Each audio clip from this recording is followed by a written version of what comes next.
There's a ton of noise out there. So how do you get decision makers to pay attention to your brand?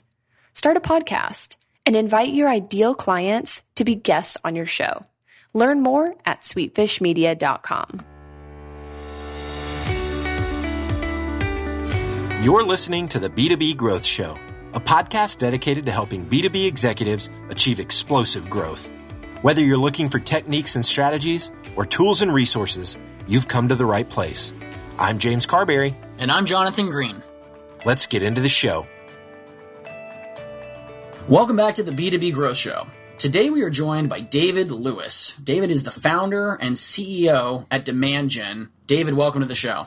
Hey, Jonathan, thanks for having me on the program. Pleasure to have you on the show today. And we're actually going to be talking today about this concept of marketing to the lower funnel. And I'm going to have you definitely expand on that. But before we get into today's topic, maybe just tell our listeners a little about what you and DemandGen are up to these days. Sure, absolutely. Well, we started about a decade ago. We just celebrated our 10-year anniversary.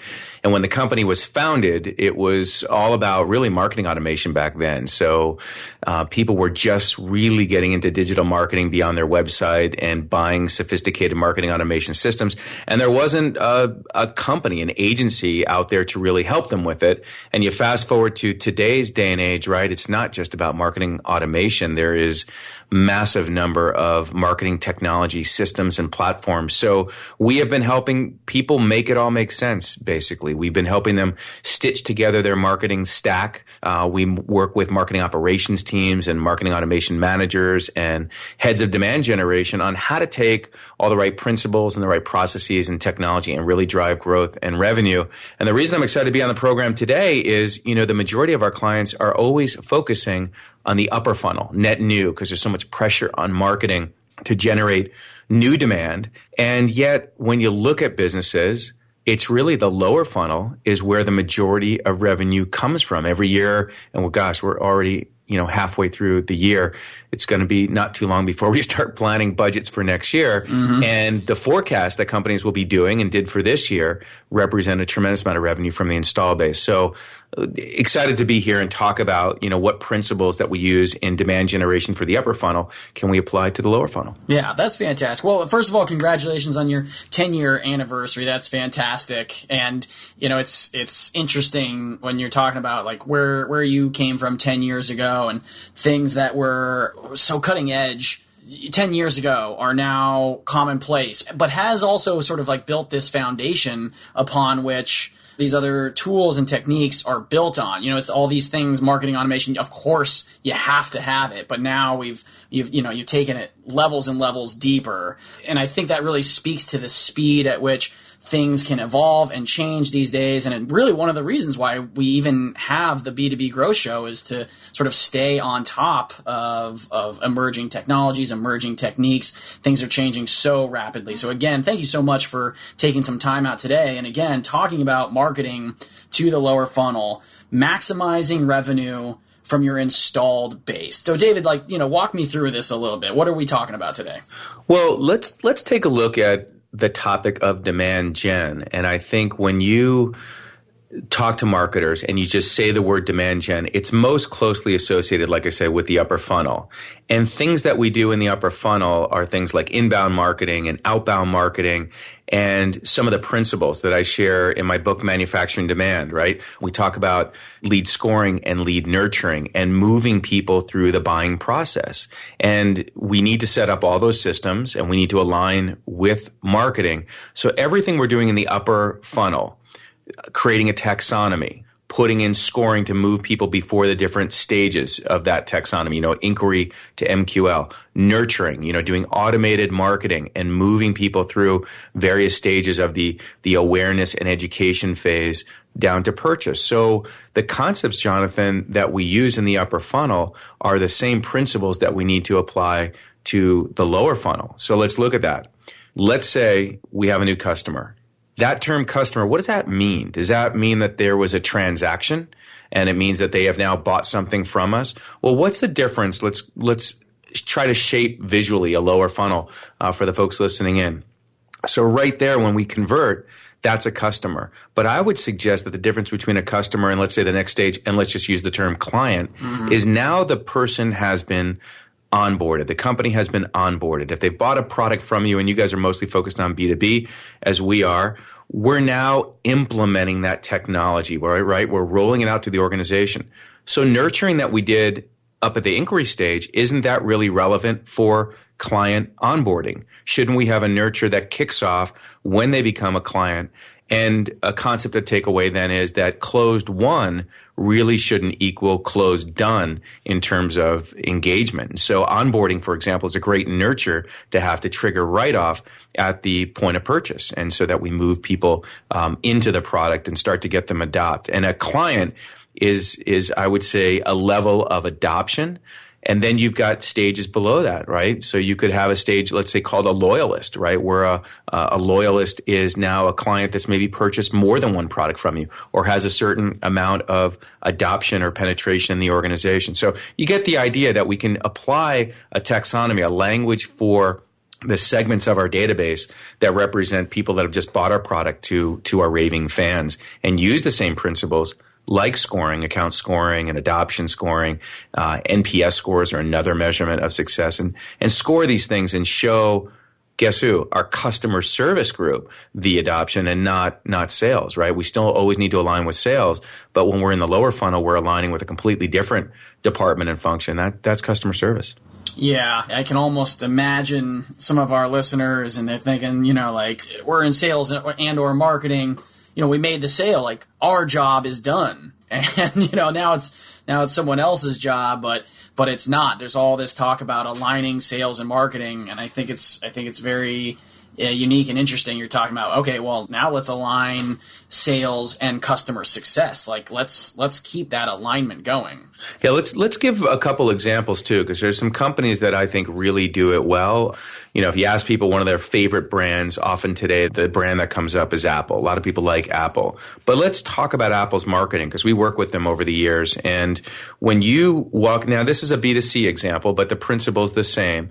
When you walk into an Apple store and you purchase an iPhone, it is within 24 hours of you leaving the store and the purchase that you get nurtured on some of the move-in messaging. And then you get the upsell and cross-sell to their app store and applications and the iTunes music service. So they've literally, on a big, huge whiteboard down at the Apple campus, said, okay, from the point of purchase, what is the customer's journey with their iPhone? And what do we need to educate them on in terms of adoption? And on that whiteboard are things like training classes for certain demographics, the App Store, the iTunes Music Library, connectivity with the computer. They can tell when somebody's completed their registration and they're monitoring certain transactions. And then also accessories, right? All the accessories that we buy for our iPhones. And then there are some long-term nurtures that happen around holiday times as suggestive upsells and cross-sells. So they've mapped out that journey for their customer, and that's just a few examples. And other companies, that the clients that we've worked with, do this exact same thing. They whiteboard not the buyer's journey, but the client journey from day zero, and think about all the communication that they can do to make that a more engaging and enriching experience. Yeah. All right. Well, and David, every one of these examples that you've just given, I mean, we were speaking a little bit before the show, and one of the points that you had made was that a majority of your revenue comes from this lower funnel, and you're giving perfect examples of not only making that initial sale, but then turning those customers into lifetime clients, into, I believe the word you used was loyalists. Yeah. Loyalists, raving fans, whatever taxonomy you want to use for the client that won't leave you, that they are committed to you. I use Protection One as my home security system. I've been a client of theirs for 18 years. They do phenomenal marketing to their clients and make sure, in fact, if you call their customer service line, I love their marketing, by the way. If you call off their website, it says, no computers, no robots, just people to talk to. And it's refreshing because a lot of us are looking for that. But they even say on the call, hey, while we're connecting you, don't forget to ask us about our innovations. We're always coming out with new products and services. Be happy to tell you what we've been up to. So they think about all those different touch points. Going back, Jonathan, to B2B, we've dealt with hundreds of the top sales and marketing teams around the world in the tech sector, a lot of SaaS companies, right? The last thing you want to do as a software as a service company is only engage with your client when you're coming up for renewal time, right? It's important and you want to get that renewal. But if that's the only time they've heard from you, it just, reeks of all you care about is my money and my renewal. Where were you for the past 10 months leading up to this renewal period? Right. Like that friend you have who has a connection somewhere, either at a restaurant or a theme park or whatever it is. And then, you call them out of the blue. Hey, how's it going? By the way, I'd love to come in to do this thing tonight. And they immediately know, well, you know what? You really only care about getting something right now. This is not an outreach because you care about how I'm doing, or you're checking in, or you're adding value to my life. It becomes a very selfish contact. For sure. And I actually think, just to call a lot of ourselves, those of us doing B2B marketing, which is what I've done almost my entire career, is that B2C marketers are actually much more skilled at install base and lower funnel marketing. They really live and die by that. The retailers live and die by it. And so, hey, for those of you listening, if you've never attended a B2C marketing conference where topics like this are covered, strongly recommend you attend some, because there's some great case studies and some really good inspiration that might trigger some ideas. And I also suggest that you take a look at your marketing operations team and your demand generation team and look at segmenting them to net new business as well as your install base. And it's different mindsets, different sets of programs and communication. So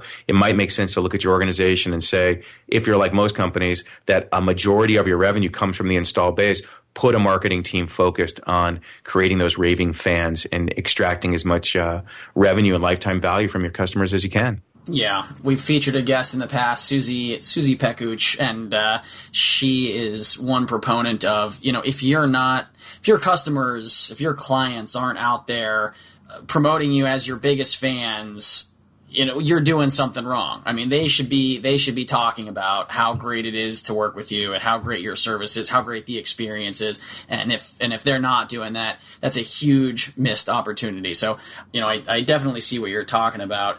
David, I also want to talk really briefly then about this idea when we're talking about the maximizing lifetime value. You had made this point about transactional marketers versus engagement marketers, and I wanted to talk a little about what that really means.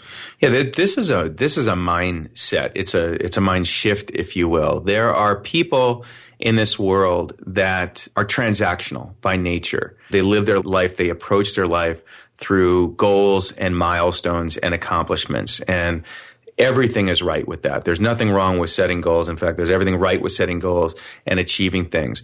But it is a transactional mindset. And then there are people who go through life through a mindset of, direction and discovery. And think about that, at a macro level. Like you yourself, Jonathan, are you very planned and goaled and setting bars for yourself and achieving those and then setting the next goal? It's a transactional mindset. And then there's the people who live the life of discovery, right? And direction, and they have purpose in their life. When you go to Disneyland, it is the happiest place on earth. It is an engagement type of mindset from the moment that you walk through the gates till you go to sleep at night. And that type of engagement marketing approach is the kind of people that you need for the lower funnel, because they're going to think about the relationship that they have with their customer and how they engage with them at every touch point, online, offline, events, product packaging and such. So if you've got a very transactional marketing team, you probably need to round them out with some of the people that really have a passion for engagement, so that the copy and all the touch points are much more embracing and relationship centric with your clients. Does that make sense? That makes perfect sense. Absolutely. Yeah. And you mentioned Disney as one of your examples. And I mean, no one does really the sort of B2C experience engagement better than Disney. I mean, they're a classic example of a company that sort of has that down pat. They've magic. I mean, that is basically, they're in the business of magic. So that's what people think about when they think of Disney. David, before we let you go, though, you had some really good examples about, think about marketing in the world of B2C. But if, we're talking to any marketing teams and they're listening out there, you have a couple pieces of advice that maybe you would just leave them with after today's episodes, things that they could take back to their company and sort of implement today, this week, immediately? Yeah, to recap some of the points, like the hopefully ones, if people were listening, just key takeaways. One is, take a look at your team. Take a look at where their efforts are focused. And if the team's efforts are all focused in net new logo, but your company's revenue and growth is in that lower funnel, think about reorganizing your team and aligning their efforts to both generate new business, but also to grow the revenue. Second thing is, take a look at how you're approaching interactions with your customers. Do you have a very transactional, buy this, try this, download this, mission accomplished attitude? Or do you have more of that Disney engagement experience? Let's get them on the ride. During the wait for the ride, let's show them videos. Let's make it, comforting for them. If it's hot, let's put out air conditioning and sprays. When they finish the ride, let's put them in the gift shop. In the gift shop, let's think about that experience. So get a team that really is willing to not only map out the net new logo journey, right, the buyer's journey, but what about the client's journey, and really map that out, whiteboard it out, and think about where you can use programs like nurturing and engagement. So aligning your team and aligning the personas of the team to the expertise. And then I would strongly encourage people to, in the B2B space, take some lessons from those B2C marketers who live and die by this, because the majority of their revenue does come from the lower funnel and attend some of those conferences. On our site, Jonathan, like you, we have a lot of clients. The majority of our clients are B2B clients. So I would strongly encourage people to drop in on DemandGen.com. And in our resources area, we've got our blog, we've got my podcast, and we've got literally hundreds of pieces of content that they can download. Very few of them actually gated. So kind of like a all-you-can-eat model. And there's tons of good stuff in there. And our blog, every week, we're pushing out several different articles on these topics. And lastly, Jonathan, for those that maybe haven't met me or don't know of us, I do have a book on the upper funnel. And again, the same principles you'd use in the lower funnel. It's called Manufacturing Demand. People can pick up a hard copy from Amazon and online booksellers. But I'm also, Jonathan, on the New York Times Best Giver list. And so if you want a digital version, it's free. You can download it. Again, go to DemandGen.com or the book site, manufacturingdemand.com, and grab it. And that is my gift to everyone, because it really goes into these concepts in detail. Well, that is perfect, David. That's a huge value add. Thank you so much. We really appreciate your time and your expertise. Thanks so much for being with us here on the show today. Thank you, Jonathan. Thank you, to you and the team for all the education that you guys do. It doesn't go unnoticed, and it's helping everyone be better marketers. So thank you very much. Thanks for having me. Fantastic. Absolutely. To ensure that you never miss an episode of the B2B Growth Show, subscribe to the show in iTunes or your favorite podcast player. This guarantees that every episode will get delivered directly to your device. If you'd like to connect with B2B executives from all over the world, make sure to join our private Facebook community. There are some incredible conversations happening inside this group. To join, visit b2bgrowthshow.com/FB. Thank you so much for listening. Until next time.